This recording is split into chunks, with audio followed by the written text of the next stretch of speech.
అందరికీ నమస్తే, అస్సలాము అలైకుం. ఈరోజు గుంటూరు తూర్పులో సిద్ధం ఎలక్షన్స్కి మేము సిద్ధం అని చెప్పి ప్రచారం చేస్తున్నాము. ఇప్పుడు దాకా ఈరోజు 13వ వార్డులో మరి ప్రచారంలో అంగరంగ వైభవంగా మరి ఎక్కడికి వెళ్ళినా ప్రజా ఆదరణ రాష్ట్రం మొత్తం సీఎం జగన్మోహన్ రెడ్డి గారు వెంట ఉంటే, అలాగే గుంటూరు తూర్పులో మాత్రం మేము జగన్మోహన్ రెడ్డి గారిని సీఎం చేసుకోవడానికి, అలాగే గుంటూరు తూర్పులో వైఎస్ఆర్సీపీ జెండా భారీ మెజారిటీ గెలిపించుకోవడానికి మేము సిద్ధంగా ఉన్నామని చెప్పి ప్రజలందరూ చెప్తున్నారు.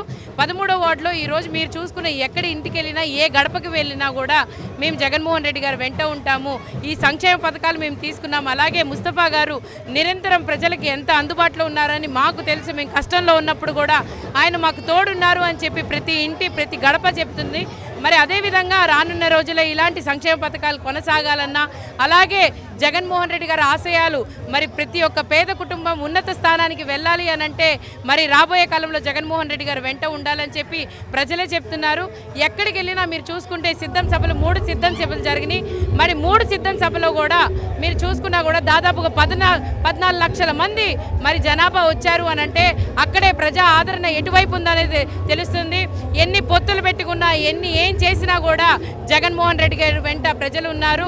అలాగే గుంటూరు తూర్పులో చూసుకుంటే నాన్నగారు తీసుకొని వచ్చిన అభివృద్ధి కానీ, నాన్నగారు మీరు తీసుకొని వచ్చిన సంక్షేమ పథకాలు ప్రతి ఇంటికి చేరాలని చెప్పి ఆయన ఆశయం కానీ మరి అదేవిధంగా తీసుకెళ్తాను. ప్రజలకు ఎప్పుడు అందుబాటులో ఉంటాను, ప్రజలకు ఎప్పుడు నేను తోడుంటాను. నీచ రాజకీయాలు చేసే వాళ్ళకి బుద్ధి చెప్పే విధంగా ఈ ఎన్నికలు ఉంటాయి. ఖచ్చితంగా రానున్న రోజుల్లో మీ ఇంటి ఆడబిడ్డగా ఆశీర్వదించవలసిందిగా కోరుకుంటూ జగన్మోహన్ రెడ్డి గారిని సీఎం చేసుకోవడానికి, అలాగే గుంటూరు తూర్పులో వైఎస్ఆర్సీపీ జెండా భారీ మెజార్టీతో గెలిపించుకోవడానికి అందరూ ఫ్యాన్ గుర్తుకి ఓటు వేయాల్సిందిగా కోరుకుంటున్నాను.